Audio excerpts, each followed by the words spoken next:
My dear masters, எல்லோருக்கும் வணக்கம்.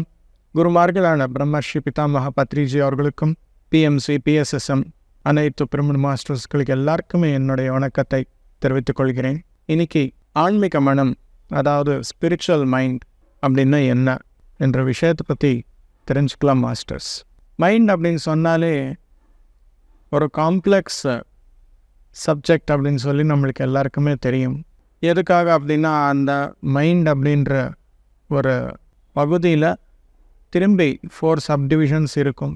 அந்த சப்டிவிஷன்ஸ் என்ன அப்படின்னா, மனோ, புத்தி, சித்த, அகங்காரம் அப்படின்னு சொல்லி 4 வகையான டிவிஷன்ஸ் இருக்கும். ஆக்சுவலாக இது சான்ஸ்கிரிட் வேர்டிங்ஸ் எல்லாமே. மனோ, புத்தி, சித்த, அகங்காரம். மனோ அப்படின்னா மைண்ட், புத்தி அப்படின்னா புத்தி, சித்த அப்படின்னா ஸ்டோரேஜ் ஸ்பேஸ், அகங்காரம் அப்படின்னா நமக்கு ஜென்ரல் மீனிங் என்ன தெரியும் அப்படின்னா, நான் தான், எனக்கு, என்னுடையது அப்படின்ற மாதிரி கிடையாது அகங்காரம் அப்படின்னா. இங்கே அகங்காரம் அப்படின்னா ஆக்ஷன் ஐட்டம், ஆக்ஷன். மனம் என்பது நம்மளுக்கு எல்லாமே சாய்ஸஸ் எல்லாமே கொடுக்கும். புத்தி என்பது டெசிஷன் மேக்கர். சித்தம் என்பது நம்முடைய மெமோரிஸ் எல்லாமே முன்னாடி கொண்டு வந்து நமக்கு இது முடிஞ்சுது, இது சரியாக பண்ணல போன வாட்டி, இது கரெக்டாக வந்திருந்தது, இது ரிசல்ட்டு அப்படின்னு சொல்லி நம்மளுக்கு எல்லாமே ஸ்டோரேஜ் ஸ்பேஸ்லேருந்து அந்த மெமோரிஸ் எல்லாமே கொண்டு வரும். அகங்காரம் என்பது ஆக்ஷன் ஐட்டம். இந்த 4 டிவிஷன்ஸை எப்படி ஒர்க் பண்ணணும் அப்படின்ற விஷயம் ஷார்ட்டாக சொல்லிடலாம். மனம் என்பது, ஃபார் எக்ஸாம்பிள், ஏதாவது சாரீ கடைக்கு போயிருக்கோம் அப்படின்னு வச்சுக்கோங்க. ஒரு சாரீ வாங்கணும், இல்லை ஒரு வேஷ்டி வாங்கணும் அப்படின்னு சொல்லி நினச்சி நம்ம போகிறோம்னு வச்சுக்கோங்க. அந்த கடையில் 1000 சாரீஸ் இருக்குது அப்படின்னா, மைண்ட் என்பது 1000 சாரீஸ் இருக்குதா அப்படின்னு சொல்லி எல்லா 1000 சாய்ஸஸ் நம்ம முன்னாடி கொண்டு வந்து வைக்கும். அவ்வளோதான். இது க்ரீன் கலர் எடுத்துக்கோ, அது எல்லோ கலர் எடுத்துக்கோ, இந்த சைஸ் எடுத்துக்கோ அப்படின்னு சொல்லி மைண்ட் என்பது சொல்ல மாட்டேன். இந்த டெசிஷன் யார் சொல்லுவாங்க அப்படின்னா, புத்தி என்பவர் சொல்லுவாங்க. அவர் என்ன செய்வாங்க, இந்த சாரீ எதுக்காக வாங்குகிறோம் அப்படின்னா, எங்கேயாவது போகும்போது ஒரு ஃபங்க்ஷன் வேர் அப்படின்னு சொல்லி வாங்குறதுக்கு ஒரு டெசிஷன் வேணும் தானே. அது ஒரு இன்ஸ்ட்ரக்ஷன் கொடுக்கும். ஓகே, ஃபங்க்ஷன் வேர் அப்படின்னு சொல்லும்போது வீட்டில் ஜென்ரல் யூஸு இந்த சாரீஸ் எல்லாமே போயிடும். திரும்பி இன்ஸ்ட்ரக்ஷன் யாருக்கு போகும், மைண்டுக்கு போகும். மைண்டு ஒரு 700 வகையான சாரீஸ் எல்லாமே ஃபில்டர் பண்ணி இதுதான் 300 இருக்குது ஃபங்க்ஷன் வேர் அப்படின்னு சொல்லி சொல்லும். என்கிட்ட 1000 ரூபா தான் இருக்குது அப்படின்னு சொல்லி புத்தி சொல்லும். அப்போனா இன்னொரு 200 ஐட்டம் எடுத்துரும். மீதி 100 தான் இருக்குமே. அந்த 100 ஃபங்க்ஷன் வேர் சாரீஸில் சித்தம் என்பவர் அப்போ வருவாங்க. என்கிட்ட க்ரீன் கலர் ஆல்ரெடி இருக்குது, வீட்டில் ஆல்ரெடி இருக்குது, தங்காச்சி ஒன்று வாங்கி கொடுத்தாரு, அது எல்லோ கலரு, கணவர் ஒன்று வாங்கி கொடுத்தாரு, அது ரெட்டு கலரு, இப்படின்னு சொல்லி எல்லாமே சொல்லும்போது நம்மக்கிட்ட அங்கே ஒரு 90 ஃபில்டர் ஆனதுக்கப்புறம் இன்னும் 10 மட்டுமே இருக்கும் நம்மக்கிட்ட. ஃபைனலாக எது டிசைட் பண்ணும் ஃபைனலாக அப்படின்னா, புத்தி. எஸ், இந்த கிரே கலர் சாரீ தான் எனக்கு இப்போ தேவை அப்படின்னு சொல்லும்போது, இந்த 3 டெசிஷன் எடுத்ததுக்கப்புறம் அகங்காரம் அப்படின்னு சொல்லி இருப்பாங்களே இன்னொருத்தர், அவங்க ஆக்ஷன். எஸ், கிரே அப்படின்னு சொல்லி நம்ம ஃபிக்ஸ் ஆனதுக்கப்புறம் நம்ம கைக்கு ஒரு இன்ஸ்ட்ரக்ஷன் வருமே, பேக்கெட்டுக்கு ஒரு இன்ஸ்ட்ரக்ஷன் போகுமே, பர்ஸ் எடுத்து 1000 ரூபா எடுத்து கொடு அப்படின்னு சொல்லி, ஒரு கவர் வாங்கணும் கடையில் அப்படின்னு சொல்லி இந்த கை முன்னாடி போகுமே, அதுதான் அகங்காரம். இப்படி தான் ஃபங்க்ஷன் ஆகுமே மைண்டு, மை டியர் மாஸ்டர்ஸ். இதுக்கப்புறம் இது ஒரு சின்ன எக்ஸாம்பிள் என்ன அப்படின்னா, இது பௌதிகமான விஷயங்கள் எல்லாமே எப்படி ஃபங்க்ஷன் ஆகும் அப்படின்ற விஷயம் நான் சொன்னேன்.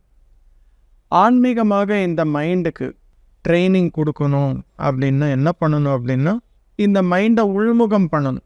வெளியே இருக்கும்போது இந்த பஞ்சேந்திரியங்கள், கண்ணு, காது, மூக்கு, நாக்கு, தோல், இந்த 5 பஞ்சேந்திரியங்கள் இருக்கு இல்லையா, இந்த இன்ஃபர்மேஷன் உள்ளே வாங்கி ப்ராசஸ் பண்ணுறது யார் அப்படின்னா புத்தி. மைண்ட் என்ன பண்ணும், பௌத்திகமாக இங்கே ஏர் கூலர் இருக்குது, இங்கே லேப்டாப் இருக்குது, இங்கே கிச்சன் இருக்குது, பக்கத்தில் பையன் உட்காந்துருக்காங்க, இந்த சைடு யாரோ ஒருத்தர் உட்காந்துருக்காங்க, அந்த மாதிரி எல்லாமே மைண்டு சாய்ஸஸ் கொடுக்கும்.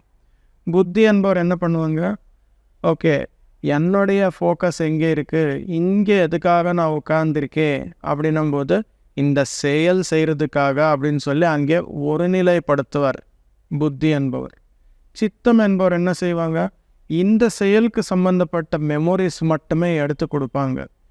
அகங்காரம் என்றவர் என்ன செய்வாங்க, இந்த ஆக்ஷன் ஐட்டம் என்னமோ அது மட்டுமே செய்வாங்க. இப்போ என்னுடைய நிலை என்ன, எல்லாருக்குமே கிளாஸ் சொல்லணும். சித்தம் என்பவர் இந்த கிளாஸுக்கு சம்பந்தப்பட்ட விஷயங்கள் எல்லாமே எடுத்து கொடுப்பாங்க. புத்தி என்பவர் இந்த டீவியேட் ஆகாமல் ஒருநிலைப்படுத்த இங்கே இருக்கணும் அப்படின்னு சொல்லி அந்த ஒருநிலைப்படுத்துவாங்க. ஆக்ஷன் ஐட்டம் வாயிலிருந்து அந்த வார்த்தைகள் வெளியப்படுத்துவார். இதுதான் பௌத்தீகமாக வெளிய சூழ்நிலைகள் எல்லாமே பார்த்து மைண்ட் இப்படி ஃபங்க்ஷன் பண்ணும். ஆன்மீக மனம் என்பது கிரியேட் பண்ணணும் அப்படின்னா நம்ம மைண்ட் உள்முகம் பண்ணணும். உள்முகம் பண்ணாக்க என்ன ஆகும், மைண்டுக்கு சாய்ஸஸ் இல்லை. ஒன்று தான் சுவாசத்தின் மீது கவனம், மைண்டு சைலண்ட் ஆகிடும். இன்னும் வேறு சாய்ஸ் இல்லை. சுவாசம் என்பது ஒன்று தான் இருக்கும், அதுதான் கவனிக்கணும். இன்னும் சாய்ஸ் இல்லை. சாய்ஸ் இல்லாமல் இருக்கும்போது மைண்டு ஸ்டாப் ஆகிடும். புத்தி என்பவர் என்ன செய்வாங்க, எந்த இன்ஃபர்மேஷனும் வரல, கண்ணு மூலமாக வரல, காது மூலமாக வரல, ருசி அதாவது டேஸ்ட் மூலமாக வரல, எது எங்கிருந்து இன்புட் இல்லை. அப்போ நம்ம என்ன செய்யும், உள்ளே என்ன நடக்குதுன்னு சொல்லி பார்க்க ஆரம்பிக்கும். இந்த சித்தம் என்பவர் இருக்காங்களே, இவரு அவ்வளோ சீக்கிரமாக ஸ்டாப் பண்ண மாட்டாங்க. இவங்க பாஸ்ட்டுக்கு போவாங்க.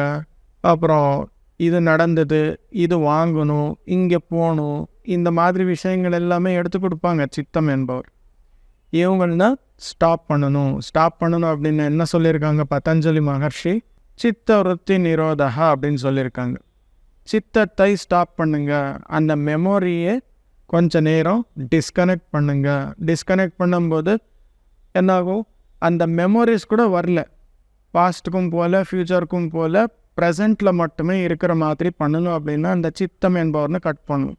ஆங்காரத்துக்கு இன்ஸ்ட்ரக்ஷனே இல்லை. புத்தி ஸ்டாப் ஆகிடுச்சு, மைண்டு ஸ்டாப் ஆகிடுச்சு, சித்தம் ஸ்டாப் ஆகிடுச்சு. இந்த அகங்காரம் என்ன பண்ணுவாங்க, அகங்காரம் என்பது எதன் மூலமாக நம்ம செயல்படுத்துகிறோம், இந்த உடல் மூலமாக. இந்த உடல் எப்படி இருக்குது, ஒரு இடத்துல உட்கார்ந்து அசையாமல் ஒரே இடத்துல கான்ஸ்டண்ட்டாக இருக்குது. அப்படின்னும்போது இந்த மைண்டு ஃபுல்லாக, இந்த 4 டிவிஷன்ஸ் ஃபுல்லாக ஸ்டாப் ஆனதுக்கப்புறம் நமக்கு என்ன கிடைக்கும் அப்படின்னா 3ஆம் கண் என்பது கிடைக்கும். 3ஆம் கண் என்பது ஓப்பன் ஆகும்போது புத்தி என்பவர் திரும்பி ஸ்டார்ட் ஆவாங்க. இவங்க என்ன செய்வாங்க, ஜட்ஜ்மெண்ட் பண்ண மாட்டாங்க. உள்முகம் ஆகும்போது 3ஆம் கண்ணின் மூலம் நமக்கு காட்சிகள் ஆகட்டும், ஏதாவது சவுண்ட் ஆகட்டும், ஏதாவது கேட்கும்போது ஜட்ஜ்மெண்ட் பண்ணாமல் அது ரிசீவ் பண்ணிப்பாங்க. ரிசீவ் பண்ணி உள்ள சித்தம் என்ற ஒரு ஸ்டோரேஜ் ஸ்பேஸில் அந்த அனுபவம் எல்லாமே ஸ்டோர் பண்ணுவாங்க. இந்த மாதிரி உள்முகம் ஆகும்போது என்ன ஆகும் அப்படின்னா நமக்கு தெரியாத ஞானம் எல்லாமே வருது. இந்த ஞானம் வாங்கும்போது என்ன நடக்கும் அப்படின்னா நம்முடைய common sense, basic common sense எது இருக்குமோ அது பவர்ஃபுல் ஆகிடும். அந்த பேசிக் காமன் சென்ஸ் பவர்ஃபுல் நல்லபடியாக வளர்ந்து இருக்கும்போது தினந்தோறும் செயல் செய்யும்போது நம்முடைய வாழ்க்கையில் அது ரிசல்ட் என்பது கொடுக்கும். மை டியர் மாஸ்டர்ஸ், எப்போ நம்ம தியானம் அதிகமாக செய்கிறோமோ நம்முடைய ஸ்பிரிச்சுவல் மைண்ட் என்பது ஜாஸ்தி ஷைன் ஆகுமோ அப்போது நமக்கு கான்சன்ட்ரேஷன் அப்படின்றது ஜாஸ்தி ஆகும். வெளியே மைண்ட் ஃபோக்கஸ் ஆனாக்கா அந்த பேர் கேசிங் அப்படின்னு சொல்லுவாங்க இங்கிலீஷில். உள்முகமாகும்போது ஒருநிலைப்படுத்தால் நம்முடைய மைண்டு அது கான்சன்ட்ரேஷன் அப்படின்னு சொல்லுவாங்க. மை டியர் மாஸ்டர்ஸ், நம்முடைய மைண்ட் என்பது மிக்க பெரிய கிஃப்ட் நம்மளுக்கு. ஆனால் எல்லோரும் என்ன சொல்லுவாங்க, மைண்ட் இஸ் அ கல்ப்ரிட் அப்படின்னு சொல்லுவாங்க. நம்ம சரியாக ட்ரெயின் பண்ணல அப்படின்னா அது கல்ப்ரிட் மாதிரி தான் ஆக்ஷன் பண்ணணும். அதே கரெக்டாக ட்ரைனிங் பண்ணாக்கா என்ன ஆகும், நம்மளுக்கு என்ன தேவையோ அது மட்டுமே நம்முடைய ஃப்ரெண்டு மாதிரி வேலை செய்யும். மாஸ்டர்ஸ், ஒரு புக் இருக்குது, லிவிங் வித் ஹிமாலயன் மாஸ்டர்ஸ் அப்படின்னு சொல்லி. அந்த புக்கில் அந்த மாஸ்டர் சுவாமி ராமா அவர்கள் ஒரு யோகி அவர்கிட்ட போவாங்க. அவர் பேர் சக்கரவர்த்தி சுவாமி அப்படின்னு சொல்லி. அவர்கிட்ட போகும்போது மைண்டு மேலே அவ்வளோ கிரிப் இருக்கும் அவருக்கு. நம்ம கரெக்டாக ஃபோக்கஸ் பண்ணாக்கா 100% நம்முடைய மைண்ட் எனர்ஜிஸ் ஃபுல்லாக ஒரே இடத்துல ஃபோக்கஸ் பண்ணாக்கா நாம் இந்த பௌத்திக உலகத்தில் எது வேணும்னாலும் அதை கண்ட்ரோல் பண்ணலாம் அப்படின்னு சொல்லுவாங்க. அந்த கல்விகள் எல்லாமே சுவாமி ராமா அவர்களுக்கு டீச்சிங் கொடுப்பாங்க. ஒரு எக்ஸாம்பிளுக்காக இந்த மைண்ட் என்பது எப்படி வேலை செய்யும் பாரு அப்படின்னு சொல்லி சுவாமி ராமா அவர்களுக்கு சொல்லுவாங்க. நாளைக்கு நீ ஒரு கோர்ட்டுக்கு போ, அங்கே யாரோ ஒருத்தர் விக்டிம் யார் இருப்பாங்களோ அவங்கள கூப்பிட்டு வா என்கிட்ட அப்படின்வாங்க. யாருக்கு அநியாயம் நடந்திருக்கோ, அநியாயமான ஜட்ஜ்மெண்ட் யாருக்கு கொடுத்துருப்பாங்களோ அவங்கள என்கிட்ட கூப்பிட்டு வா அப்படின்னு சொல்லுவாங்க. சரி அப்படின்னு சொல்லி சுவாமி ராமா அவர்கள் போய் அந்த மாதிரி யாராச்சும் இருக்காங்களா அப்படின்னு சொல்லி ஒரு அட்வொகேட்டை கேட்டாக்கா இருக்காங்க அப்படின்னு சொல்லி ஒருத்தர் அறிமுகப்படுத்துவார்.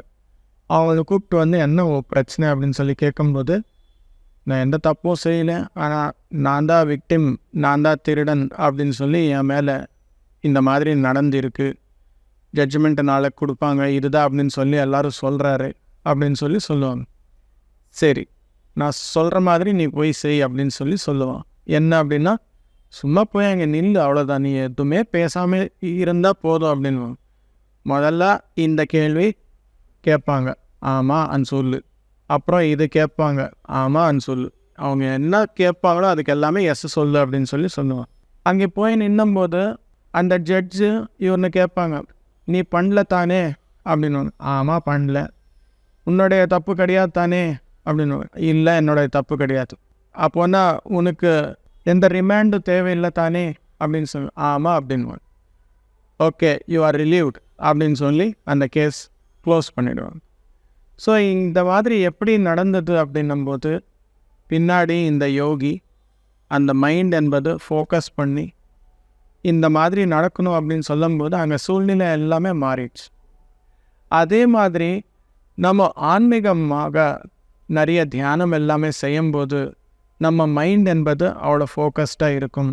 இந்த எக்ஸாம்பிள் எல்லாமே சுவாமி ராமா அவர்கள் மூலமாக நம்ம கேட்கும்போது ஃபைனலாக சுவாமி ராமா அவர்களுக்கு அவர் என்ன சொல்லுவாங்க, சக்கரவர்த்தி சுவாமிகள் அப்படின்னா, இந்த மாதிரி மைண்டை வச்சு நல்லதுக்காக, உலக நன்மைக்காக நாம் செய்யணும், உபயோகிக்கணும், பயன்படுத்தணும், 4 பேருக்காக உபயோகப்படுத்தணும் அப்படின்னு சொல்லுவாங்க மை டியர் மாஸ்டர்ஸ். இதுக்கு பேஸ் எங்கே இருக்குது அப்படின்னா, வெறும் மெடிடேஷன். சின்சியராக மெடிடேஷன் பண்ணால் ஆட்டோமேட்டிக்காக ஞானம் என்பது அதிகமாகும், கான்சன்ட்ரேஷன் என்பது அதிகமாகும். ஆட்டோமேட்டிக்காக ஒரு இடத்துல ஃபோக்கஸ் ஆகும்போது நம்முடைய உடல் பிரச்சனைகளாகட்டும், நம்முடைய சூழ்நிலைகளாகட்டும், மற்றவர்களுக்கு உதவி செய்கிறதாகட்டும் எல்லாமே கரெக்டாக நடக்கும் மாஸ்டர்ஸ். அதுக்கு தான் ஆன்மீக மனம் என்பது எல்லாருக்குமே இருக்கணும். Thank you masters. எல்லாருக்குமே நன்றி, வணக்கம்.